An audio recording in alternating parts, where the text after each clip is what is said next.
Like, so when did you realise that something was amiss? Like when you're 6 years old, if you were kept in the room, like, was it just the norm, or did you realise like there's something just not quite right here?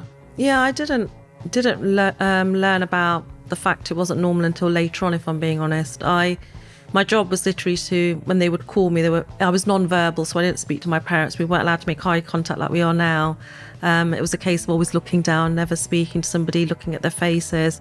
So my hearing ability was impeccable. I could hear them moving. I knew who was moving, who was coughing, who was sneezing. I could tell which person had opened the door because of the way they pulled it after they'd opened it. So I didn't have a very good connection with my family in that respect. But I was always called out of my room to cook. That was the main reason I was called out, because I was the only person that cooked in the house and cleaned. And one of my jobs was to cook for my parents. My dad, when he would come back from the pub, he would go away like, you know, most guys go to a pub on a Friday or Saturday night, and they used to bring back a lot of their friends. And he used to bring back an array of people, you know, some tall people, short people, whatever they were, but they were his friends and they were of the same culture. And in my culture, we don't say somebody's name if they're older than you. You say auntie or uncle, but they're not related. It's just how we say, you know, our show respect. And I knew things were terribly wrong when I came downstairs one day. I was exceptionally tired. I was 14, just turning into a young woman, I guess. And my mum used to wake me up by poking me, never sort of telling me anything. And that night I really didn't want to come downstairs. I didn't want to cook any rice. I didn't want to make any curry, but I knew I had to. I had no option. And I sort of pulled myself out, came down the stairs, and they were exceptionally loud. And that's the first thing I remember, coming down the stairs thinking, they're really loud today. They're, you know, I could hear the glasses, I could see the bottles outside, because my dad would once he'd finished a bottle, he would place it outside. And I could see all the bottles lined up, thinking, God, they're really drinking a lot today. So I made lots of food. My job was to take it on a big tray. I think the tray was bigger than I was back then. And I would place it on a low table, and then I would leave, and that was my job. And then I would sit on the bottom step and wait. And normally they were quite quick at eating, but this time they were taking forever.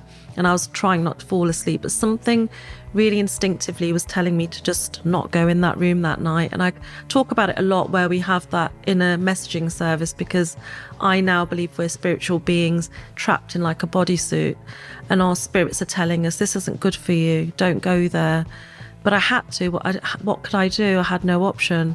And when I did go there, my father actually grabbed me by my wrist and threw me on the table, and I quickly closed my eyes, and I was raped continuously by each person in that room. And it lasted for hours, and it wasn't like a rape, it was more of an attack. It was very vicious. I was being bitten, I was being slapped. I was just being thrown around like a rag doll.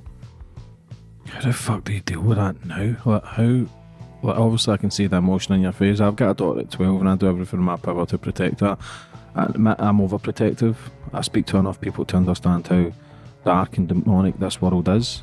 So when you go through that at 6 years old, like, not knowing even what that is, then I had an amazing woman on called Della Wright.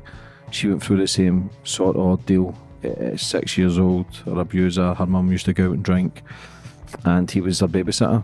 And this went on for many, many years, and the strength that this woman's got is unbelievable. The strength that you sitting here to able to talk about this stuff and try and raise awareness and still try to show love says everything about your character, and it shows you how far you've came in life. And I take my hat off to you, and I'm proud of you that you still managed to speak and still managed to be a better person, because that stuff can make people turn fast. Hate, rage, anger, no doubt you've had all that at some points in your life, but to be sitting here looking great and trying to get on with life is an amazing thing, and it shows what people can do with setting that mind and just want to be better and improve, which is so important in life. So after that experience then, like, as a kid, like, how do you move on from that? Do you become numb to the world? Is it like, how hard is that to then try and, I don't know, forget, remember? So I was 14, I wasn't 6. So from 6, mm-hmm. I'd started this process of being the servant, like mm-hmm. a modern day slave, which I understand now. I didn't understand it then. But when I was 14 and this had happened, I lost myself. You know, I think all of us go through some things in life where we just can't cope.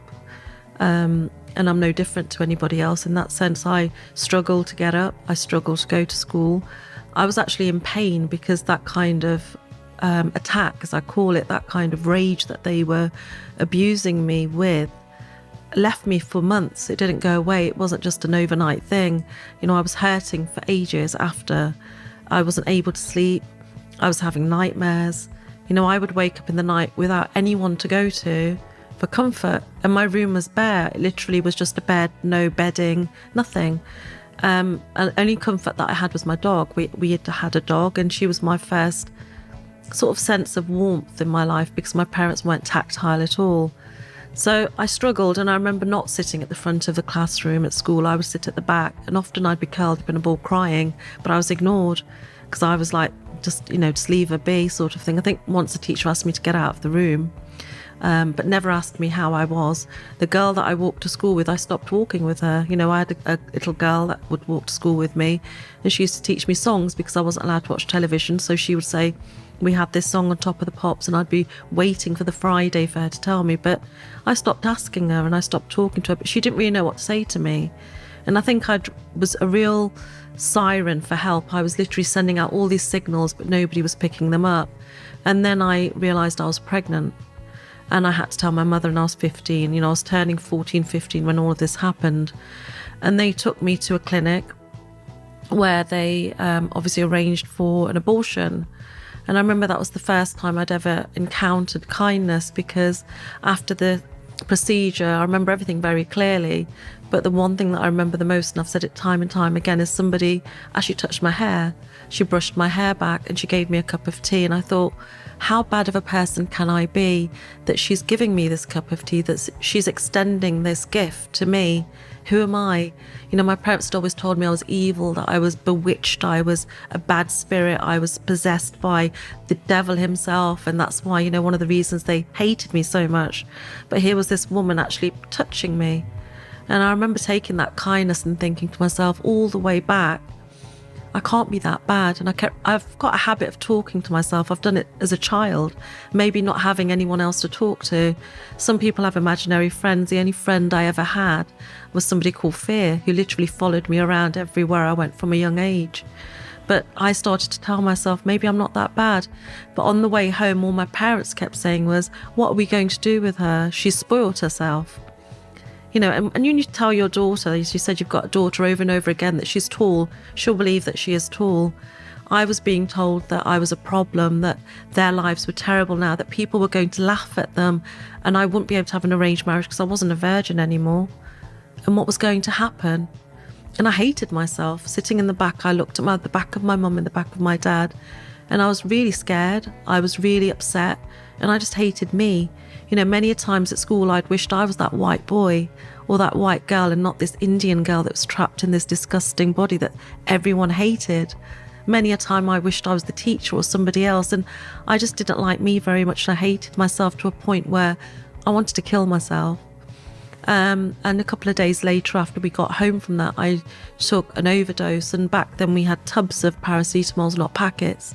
And I had the whole lot. Didn't know what I was doing, but if anyone's ever done that, they'll know you go through a lot of pain, abdominal pain, chest pain. I actually didn't know what to do. I took them, lay down, thinking that would be it. But I didn't die, obviously. I'm still here to tell the tale.